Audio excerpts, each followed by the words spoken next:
حضرت عیسیٰ علیہ السلام کے نانا کا نام حضرت عمران تھا۔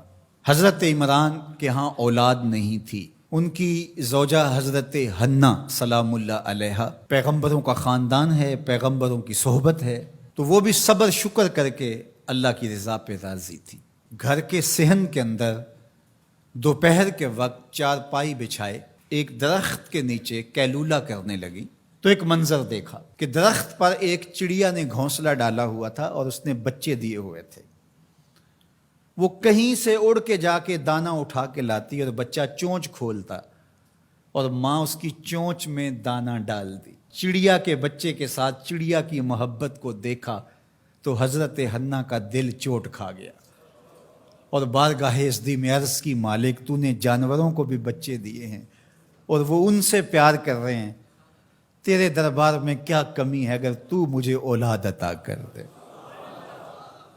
دل چوٹ کھا گیا، دل کی اتھاہ گہرائیوں سے دعا نکلی، عرش تک جا پہنچی۔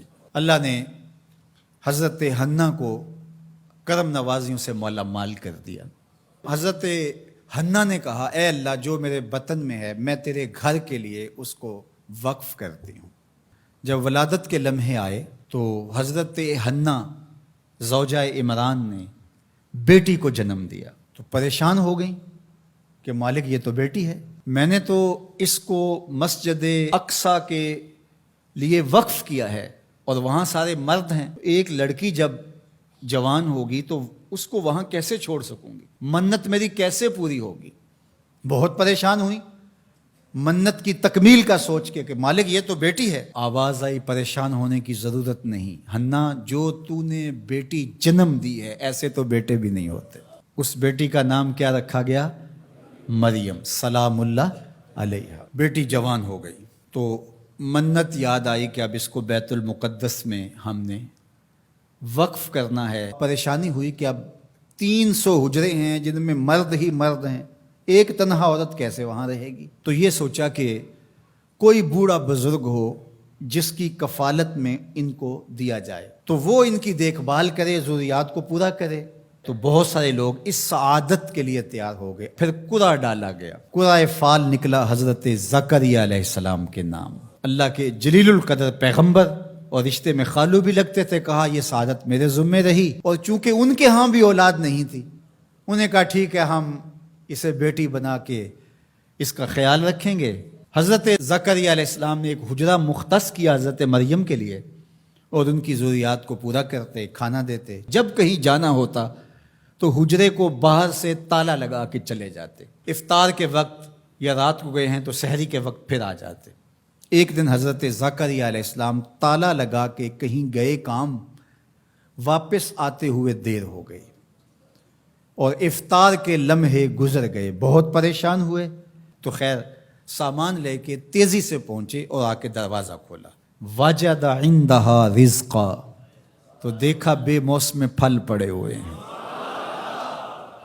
حیرت تو یہ تھی کہ پھل ہیں، دروازہ مقفل ہے، باہر سے کوئی اندر نہیں جا سکتا، اندر سے کوئی باہر نہیں آ سکتا، پھل کیسے آئے؟ پہلی حیرت تو یہ، پھر پھل بھی بے موسم۔ قال یا مریم ان لک ھذا، اے مریم یہ کہاں سے آئے؟ قالت ھو من عند اللہ، کہا یہ میرے اللہ کی طرف سے آئے، یہ مجھے میرے رب نے دیے ہیں۔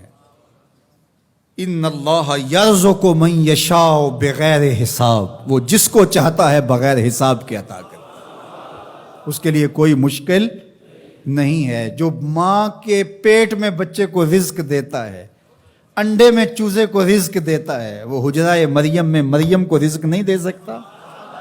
اب حضرت زکریا علیہ السلام کا ذکر آپ نے سنا کہ ان کے ہاں اولاد نہیں تھی اور عمر کتنی ہو گئی تھی؟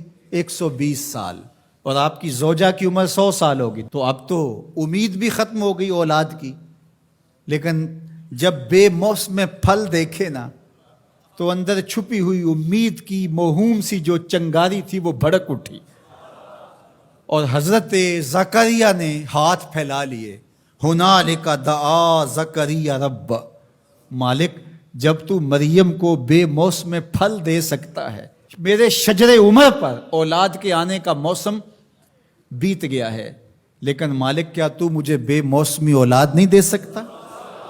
حضرت زکریہ وہیں کھڑے ہو کے دعا مانگنے لگے. معلوم ہوا جہاں رحمتیں اترتی دکھائی دیں وہاں دعا مانگی جاتی. ہم جب اللہ والوں کی قربت میں جا کے اللہ سے دعا مانگتے ہیں تو کچھ لوگ معترض ہوتے ہیں کہ اللہ تو ہر جگہ موجود ہے، یہاں کیوں مانگ رہے ہو؟ مسجد اقصی پاس ہے لیکن حجرہ مریم میں اللہ کا پیغمبر دعا مانگ رہا ہے، وہاں رحمت آنکھوں سے اترتے ہوئے دیکھی. ان رحمت اللہ قریب من المحسنین، اللہ قرآن میں فرماتا ہے میری رحمت محسنین نیکوکاروں کے نیڑے ہوتی ہے. اس لیے ہم اللہ والوں کے قریب جا کے اللہ سے مانگتے ہیں، مالک تیری رحمتیں یہاں برس رہی. ہنالک دعا زکریا ربہ، وہیں کھڑے ہو کے دعا مانگنا شروع کر دی، اللہ مجھے ستھری اولاد عطا کر دے. پھر کیا ہوا کہ کہا گیا یہاں دعا کیوں مانگ رہے ہو، میرے گھر میں آؤ. کہا گیا نبی ہو کے ولیہ کے حجرے میں دعا مانگ رہے ہو، تمہیں کچھ نہیں دیا جائے گا. نہیں، سنو قرآن سنو. فنادتہ الملائکہ، فرشتے آ کے پکار کرنے لگے. کب؟ وَهُوَ قَائِمٌ يُصَلِّي فِي الْمِحْرَابِ، وہ حجرے میں کھڑے ابھی دعائیں مانگ ہی رہے تھے. فرشتوں نے آ کے ندا دی کیا؟ ان اللہ یبشرک بیحییٰ، اے زکریا تمہیں مبارک ہو، ہم تمہیں یحییٰ عطا فرمائیں گے. اولاد مانگی ہے تو یحییٰ ملے گا، لیکن اکیلی اولاد نہیں مانگی، ذریۃً طیبہ، ستھری اولاد مانگی ہے، پاک اولاد مانگی ہے. تو مصدقاً بکلمۃ من اللہ وسیداً وحصوراً ونبیاً من الصالحین، جو بیٹا دینے والے ہیں وہ کلمت اللہ کی تصدیق کرنے والا ہوگا، سردار ہوگا، عورتوں سے الگ رہنے والا ہوگا اور پیغمبر ہوگا، صالحین سے نبی ہوگا، یہ شانوں کا مالک ہوگا. فوراً دعا قبول ہو گئی. یہ ہے کرامت سیدہ مریم کے حجرے میں بے موسم پھلوں کا ملنا اور وہاں دعاؤں کا قبول ہونا.